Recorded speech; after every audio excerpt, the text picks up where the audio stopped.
মাননীয় স্পিকার, ৬ জন নবজাতকের মৃত্যুতে যদি হাসপাতালের লাইসেন্স বাতিল হয়ে যায় তাহলে অত্যন্ত পরিতাপের সঙ্গে বলতে হয় এই সরকারের ১০০ দিনে ৬০৫টি খুন হলে এই সরকারের দেশ চালানোর লাইসেন্স বৈধ থাকে কিনা। মাননীয় স্পিকার,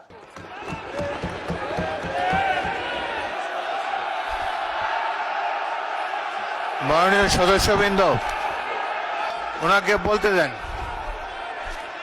মাননীয় স্পিকার, মাইলস্টোন কলেজে বিমান দুর্ঘটনায় ৩৬ জন কোমলমতি শিশু নিহতের ঘটনায় বিমান বাহিনীর কি বিচার হয়েছে? মাননীয় স্পিকার, গতকাল খুলনা সিটি মেডিকেল কলেজ হাসপাতালে আগুন লাগায় ওই হাসপাতালের লাইসেন্স কি বাতিল হবে? মাননীয় স্পিকার, বাস, ট্রেন, লঞ্চ দুর্ঘটনায় এসবের লাইসেন্স কেন বাতিল হয় না? মাননীয় স্পিকার, যে হাসপাতালের লাইসেন্স বাতিল করা হলো সেই হাসপাতালে চিকিৎসাধীন রোগীদের জন্য ইমার্জেন্সি কোনো হাসপাতাল তৈরি করা হয়েছে কিনা? মাননীয় স্পিকার, স্বাস্থ্যমন্ত্রী কি পারবে আমার এই প্রশ্নের যথাযথ উত্তর দিতে? মাননীয় স্পিকার, হাসপাতাল কর্তৃপক্ষের অবহেলায় এই দুর্ঘটনার তদন্ত করে হাসপাতাল কর্তৃপক্ষকে দৃষ্টান্তমূলক শাস্তি দেওয়া হোক।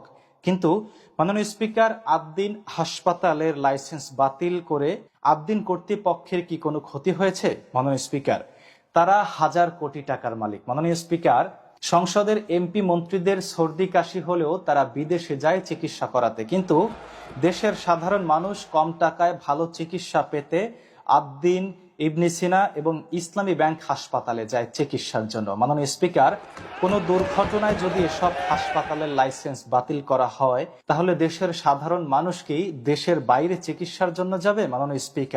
মাননীয় স্পিকার, আদ্দিন আকিজ গ্রুপের একটি সেবামূলক প্রতিষ্ঠান। মাননীয় স্পিকার, বাংলাদেশে ইসরায়েলি পণ্য কোকা কোলার বাজার ধ্বংস করেছে এই আকিজ গ্রুপের একটি কোমল পানীয়, যেটি বাজারে সম্প্রতি জনপ্রিয় হয়ে ওঠে। মাননীয় স্পিকার, অল্প খরচে ভালো চিকিৎসা সেবা প্রদানের জনবান্ধব এই আদ্দিন হাসপাতালের লাইসেন্স বাতিল না করে কঠোর তদারকি এবং সচেতনতাই পারে আমাদের পরবর্তী নবজাতকের জীবন বাঁচাতে। মাননীয় স্পিকার, তার একটি জ্বলন্ত উদাহরণ আমি দিচ্ছি, আপনারও মনে থাকার কথা। মাননীয় স্পিকার, কিছুদিন আগে গোয়ালন্দ ফেরিঘাটে একটি যাত্রী ভর্তি বাস পদ্মার নদীতে তলিয়ে যায়। মাননীয় স্পিকার, সেই ঘটনায় অন্তত ২৬ জনের প্রাণহানি হয়েছে।